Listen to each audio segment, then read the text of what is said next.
Very well, the time is 7:03. This meeting of the East Lyme Planning Commission is now in order.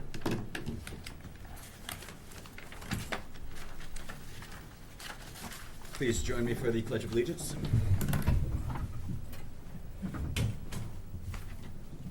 I pledge allegiance to the flag of the United States of America, to the republic for which it stands, one nation, under God, indivisible, with liberty and justice for all.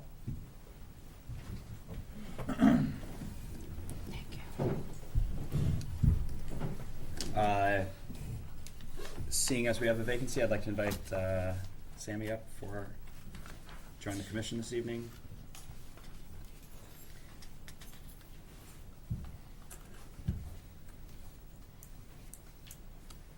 And just for the record, starting with Mr. Lynch, if you could just introduce yourself for the record. Peter Lynch. Kirk Scott. Rita Palazzo. Joan Bengtson. Sammy Youssef. He said Sammy Youssef. I didn't hear you. What? Oh, it said Sammy said his name. Oh, have my hearing aids in. We take a call for additions to the agenda. Is there anything on anyone's mind? Hearing none, we'll move to our call for public delegations. Anyone here to speak to the Planning Commission under public delegations? Going twice. Hearing none. Kevin, thank you. Thank you very much. That brings us to reports. Mr. Gaishel, could you cover the communications of the Planning Commission? I have received very few. Okay. In the month of August, were any of our commission members able to attend a zoning meeting? Oh, yes. Do you mind giving us a little your notes? There were probably 60 to 70 people at the zoning meeting, all with the anticipation of discussing the pros and cons of beekeeping. They had people coming from, I don't even know where, to teach everybody how to take care of bees. The plug was pulled because they decided that they weren't going to put it on that night, and 60 people got up and left. Wow. There you go. Well, I think as a planning commission, we saw that one coming. Yeah, I guess, I don't know. I don't know. But that basically was the crux of the meeting. Okay. Yeah. But So, that's it, did they table it completely, or will it be up next time? yeah.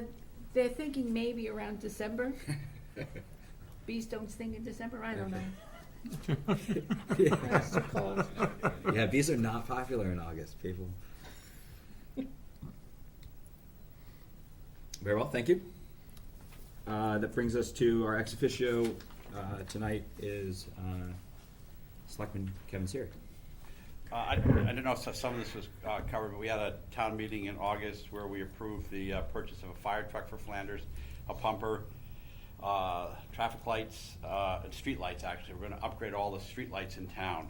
We're going to own, the poles are still going to be owned by Dominion or whoever, Eversource, whoever owns that now. But we'll own the support as well as the lights. It'll still be the same budget, but over time we estimate saving about $170,000 a year because of the cost efficiency of the light bulbs and so forth. So that is already starting to go underway right now. One of the nice things is we didn't know how many. You keep putting lights up as the years go on. We had no idea how many lights we had, where they were. So now we have a good handle on that. So that's done too. Band shell. They've decided on a new location for that. Are you aware of that? If you're facing, we all thought it was fine where it was before, but I guess it's too close to the water. If you're facing the pavilion now, there's that flat piece of ground right next to it. It's going to go right in that area, so it'll be straight right there. On the train track side, looking at the pavilion? Yeah, actually it'll be closer to the train tracks. Okay. And it'll be on the level ground here, which, for sitting will be nice, but if you're in the back, it might be a little hard to see. But it's that's where it's going to be. They're hoping to have it available by next year.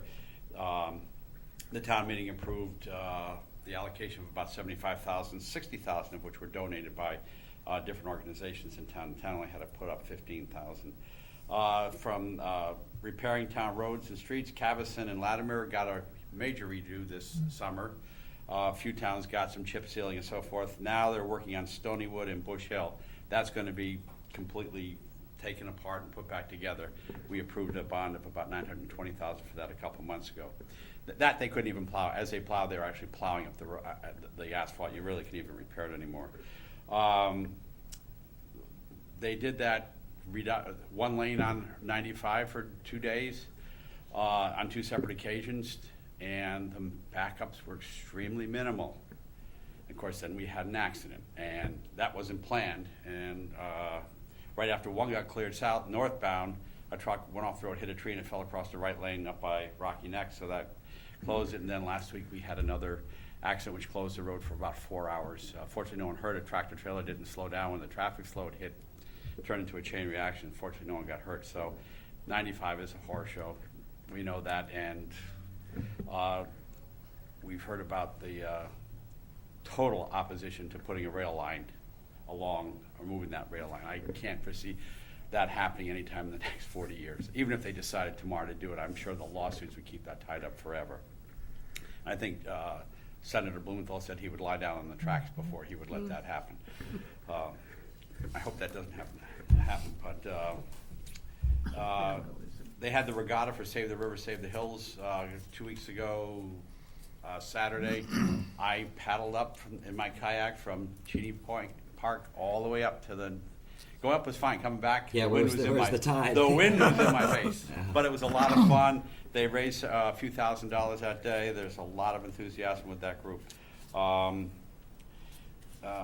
other thing, it was a great summer in town. Merchants loved it. The boardwalk was constantly crowded.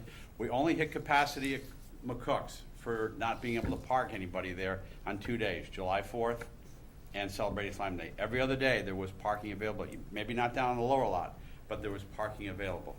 So those are the only 2 days. And there are some ideas how to probably address some of the crowds and have some presence next year. But minor complaints too, as far as people being, it being overcrowded. They're doing the sewer study for Saunders Point right now. They've had an informational, they've gathered the information from Ledgelight to see where the needs are.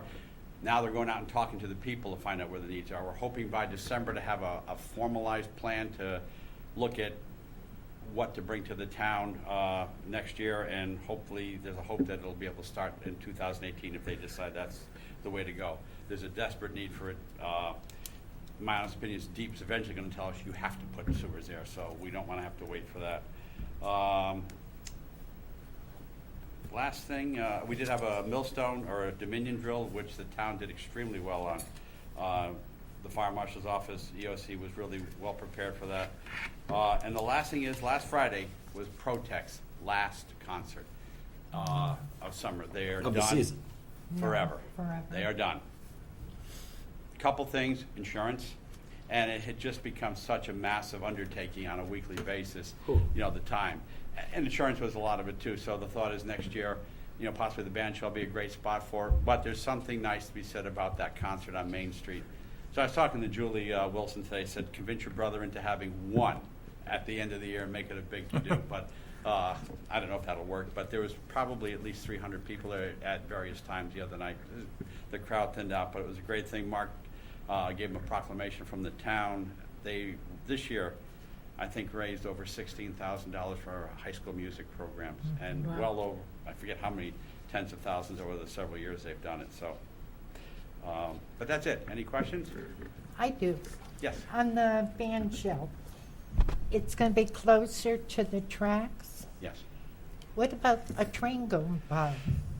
Later on, and then when you're going to be having these at night, the frequency of the trains has dropped down. The Shoreline Easter, very rare and so forth like that. And so yeah, you'll still have a train, but it will be rare. It won't be as frequent as during the daytime.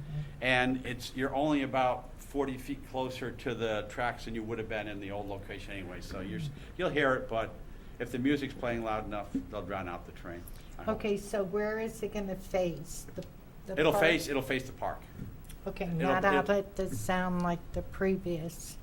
It'll be facing towards the town. It'll be facing, It'll have its back to the tracks. If this is the fence and behind it is the tracks, it'll be facing out that way, and people will be sitting there. So that's where it's gonna be. And they're gonna maintain the, they did do some work on the tent's gonna stay up, but the other thing, that I can't think of what it's called right now. Pavilion. The pavilion, thank you. It's been a long day. The pavilion, so, but that's where it's gonna be. So planning saw that application, and Mr. Putnam came in to present it with the old site plan. Mhm.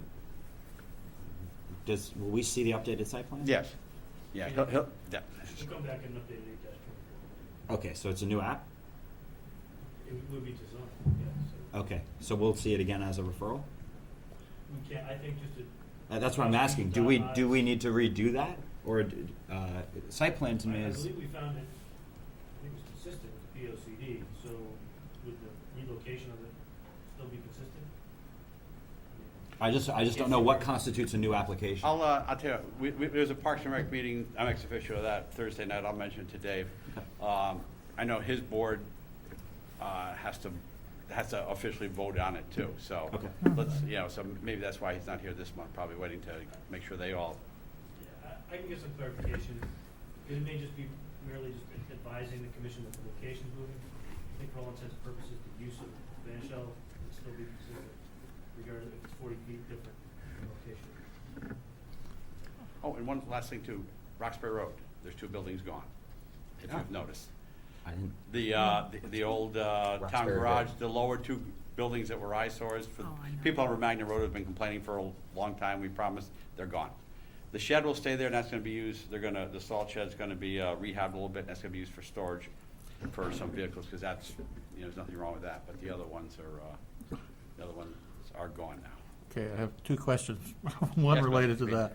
that. The first one is, I brought up when the band shell came up, that needs to be serviced, just the band shell itself, with 200 amps of power. And I was told, there'll be plenty of power. I said, yeah, I don't trust you. I know this because I've just completed 3 months of hot summer fun on the roof at Mohegan Sun. So I know 200 amps is minimum of what it takes to operate a band shell. And I want to make sure that goes in for lighting, for audio, for whatever. I'm sure Joe Smith will have some oversee on that too, because it's a structure, it's a building going up, so I'm sure it'll have to meet with the building, but I'll make sure that I'll pass that on to, at the Parks and Rec meeting Thursday night. And then the other, as opposed to houses being torn down, the shack, Which shack? the old shack that's still sitting there. I don't know, I don't have an answer, I can find out in, I don't make- know. get back. I mean, we now have in place a blight committee, or blight, whatever it's, He's got about 15 blight complaints right now, so, and I don't know where the status is on it. He's gonna deputize Gary to do something.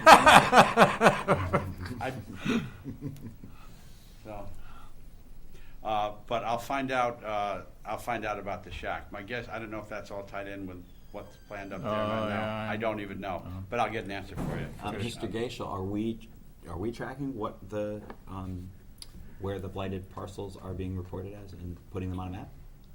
We can do that. I think that might be, helpful. We have, as I said, only 15, so currently complaints, so that's. 15, are they on the same parcel? Or No, Yes. they're 15 separate parcels, because there's, A the dirty one- dozen, I'm sure. Yeah, there's on, if you're going up Roxbury Road, there's that boat, it's that houseboat that sits there, that's one of the complaints. The fellow just does not have the resources, and the blight ordinance does provide a redress, an option for the town to remove it and then put a lien on the property, but, but the process is, there's a long time between when you say, you gotta clean it up into where the town can actually now start taking action against them. So, because someone saw me this morning at Giuliano's and asked me about a piece of property that they know they filed a complaint on, so, and I said, I'll find out, So, but anyway, the shack and the 200 amps, we'll make sure we take care of that piece. thank you very much. Any other questions for you? Okay, Thank you so much. thank you. Brings us to our planning director. Mr. Gaishel, do you have any general comments? I would just note, last month I attended a coastal inundation training over at Haven Point, hosted by NOAA. Last week we had the joint land use study public workshop, followed by the policy and technical committee meeting. We sent out over 1,500 mailings to residents within approximately a mile of Stone's Ranch and 10,000 feet of Camp Niantic. Out of that, we have roughly 15 residents, call it 5 guardsmen, as well as myself, a couple others. And what would that be compared to at the attendance at the second public meeting? The second public meeting, we had basically 2, the reporter and Terry White, who was an invite from myself. He was with the Nature Conservancy. And then compared to the first meeting where we had about 40 residents turn out. So basically that meeting, what we heard were the same complaints we heard at the first meeting Mhm. that are reiterated. So we were applauded for the amount of work and the forethought of doing this planning work, considering the military installation by Brian Greensnyder, the first woman, I'm sorry, the whole Lyme. So I think they're on board with the recommendations that are coming out of the study. Again, the study is just a draft form. We hope to, within the next month or two, have a final iteration of that. Then the next steps would be Board of Selectmen, I guess, for lack of a better term, passing a resolution, accepting that report, and then handing it down to the various commissions which they would implement. Through that implementation process, we would look for probably grant money to implement those recommendations. If you recall from the onset, the intent was that the town, with a good faith effort, would adopt some of the recommendations into the plan of conservation. So with that in mind, I think coming up on our next update, there's a good opportunity to incorporate some of those recommendations, as well as various other updates, so that it kind of goes nice hand in hand with that. Yeah, I think the key here is setting up some action to take place. What does the town want to get out of that JLUS study, and do's and don'ts and recommendations and all that. So with respect to the draft that is public and it's posted, I saw the website, it can be downloaded. I think the biggest, I shouldn't say it's the biggest, but one of the bigger concerns that we heard was coastal access through Camp Niantic, which is probably not going to be possible because it is a military facility. But that doesn't mean that the coastline behind mean high water, that's still public land. So they're not looking to prevent people from going there. But if you do go there, really be aware that you'll probably be watched. So, Yeah. and again, with this heightened security, there are those issues too. And those are all those compatible land use issues have been identified. The Guard has recommendations. Each town has specific recommendations specific to each, so it's tailored to each community. But there is, as with any study, additional things that can be looked at. Yeah, to me, it's about money, and it's underwritten by the Office of Economic Adjustment, right? Or what is it called? Yeah, it's a branch of the Department of Defense, Yep. and it's the Office of Economic Adjustment. So what I'm hearing is we're not getting adjusted for any of the impact of having the military here. Well, the OEA, Office of Economic Adjustment, they're basically were created by DOD back in the 70s for 2 things. That was the Bragg Commission would close a base, and then that community would have significant economic impacts. And their job is to go in there, figure out what can we do, how can we help the economics of this community. And not leave a ghost town. Right. Uh, Now, being a little more progressive, I think through the 80s and 90s, these joint land use studies came out, and this was a way to have towns who embraced the military presence say this is an economic driver. A good example is the sub base. It comes up every few years on the Bragg Commission's list, and if you really look at that community, believe it or not, I mean, people, this is our sub base, not just the Navy's, our sub base. So And then it trickles down. You've got EV, electric boat, right? And then all the other small businesses that contribute to that larger, I mean, so the economic impact of losing subbase in particular is probably in the billions of dollars. Here, what we've seen, what they've contributed to the local community is roughly $53 million to the region. So, you know, if you want to close Camp Nyack and Stone Branch, you'd be taking $53 million out of the region. I mean, is that what they say in the report? That's basically what the economic analysis. Because just to play devil's advocate, to me, if you've got the sub-base in Groton and you've got a Camp Nyack here, I could see how Groton would say this is part of our character, submarine capital of the world, we want it. If they leave, it would become a ghost town, right? Or it would impact. If we had Camp Nyack leave, I don't think we could say it's going to be a ghost town. It is great property that we'd have to have some sort of protocol to get it back into someone else's hands. You know, it's shoreline. I think that a tax assessor for our town has put the parcel at $23 million value. Right. So, But saying if they leave, I mean, in essence, that's taking 53 million out away from the region. That's not to say, you know, could it, as we pointed out, could it have been located up at Stone's Ranch, right? We Yeah. have our beach, this great coastal parcel here that could be a resort. It could have been. It just historically hasn't been.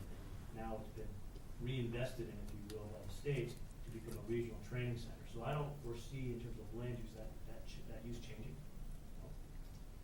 anytime soon. well, here was my question to the major. I said, what aspect of that land do you need for your mission? And he said, we do this anywhere. He said, it's a classroom for the military right now. And so it has nothing to do with our shellfishing beds, it has nothing to do with the Nyack River, it's nothing to do with being close to downtown. It really just happened to be there because that's the land that the military kind of had control of. So to me, it's fair to ask them, well, okay, let's go out 60 years and pretend it's 2070. At the end of the next life cycle of all of that, it, to me, should be evaluated again whether they don't want to move the classroom use that they're using it for. It's not heavily armed. It's something that they could accommodate, and other towns might want it, right? If you have some alignment happening somewhere else, and they say, we could use that post. What I didn't get, though, is, at least from the public workshops, there was a handful, maybe literally probably less than a handful, of people who had concerns about living next to it. Okay. And one person in particular about cadets jumping into a pool, security, and how, you know, on one side of the gate, I have to call the local PD. If they jump back over the fence, I got to call the. No, the ELPD doesn't go in there. The ELPD doesn't go in there, so now I got to call the guard, and I was like, now we got to figure out who are the cadets who jumped in the pool. So there are issues like that. Is really what we saw, but again, at the scale at which we saw them, on one hand, I could count these people. I don't think anybody's really arguing that the facility is there. But maybe in 60 to 100 years, there might be a different sentiment. I don't know. But Well, it's like what Mark Twain said. They're not building any more real estate. That is shoreline real estate around here. It probably will continue to be valued highly. And if the guard doesn't have a specific reason why that's valuable to them, it's not the highest and best use of the land. And I understand it's a long shot to ask them to move, but I just want to paint it as clearly as I can. It's just to say it isn't the best use of that land. And if you think about it, you know, we haven't had a study that discussed you know, the military presence in town at all. So here's the start. Right. Opens those lines of communication. You start, you know, collaborating with them on what's your long-term plan for the facility in terms of completing the mission. You know, you never know. But I could probably tell you in my lifetime that's not going to happen. So I think we should plan accordingly. I think also there are many more uses that goes on. The state police use that all the time. The horses go up and down my street at least twice a year. I don't know what they are or who they are, but they go up and down my I've street. seen that. It's like this governor's Yeah. mounted or something. Yeah, and So, I they mean- actually go in from the beach. They go to the And water. it's used by, Oh, I'm not defending it, or, I'm just saying it is used a lot. Yes. So, I would also note, I guess moving on, going to be starting some of the trail maintenance, we have a grant for trail maintenance of the Darrow's Pond through the state forest. So some of that work will be starting probably later this September, if not early October. Sector, the Southeastern Connecticut Enterprise Region, they're looking for the director. And later this month, I'll be attending a living shoreline workshop in Waterford at Public Park, as well as a regional resilience workshop at Connecticut College. And this week, I'll be off to the Council of Governments for a municipal planners workshop. They're looking at updating regional plan conservation. Is there anything, as long as we're talking regional, is there anything that you could tell the commission about Waterford's plans for Mako Point? Not definitive. Okay, they haven't committed to some next step or whatever? They have not. Okay. But, I'll reach out to Abby Pearsall, the planning director, and see if they made any progress. Very well. That's all I have. Okay, that brings us to subcommittees. Has the Sustainable Development Climate Adaptation Subcommittee met? Has not met, but we have made lots of progress since the last meeting. I'm in the process of actually scheduling a workshop With- for perfect. We'll have some, probably do like the lunch hour, so we'll have lunch, maybe I'll attract some folks to come. But the point of that workshop is to identify our vulnerabilities, which I think we know, but then we're going to map them, we'll show them on a map. And as well, I was approached by Juliana Barrett from the Connecticut Sea Grant, and kind of in conjunction with that, I'm going to get hopefully the evacuation routes. And surprisingly, these things are not mapped. We know where they are. They're written in a paragraph in the hazard mitigation plan for East Lyme. But they're not displayed anywhere. So it would be great if we could get those digitized and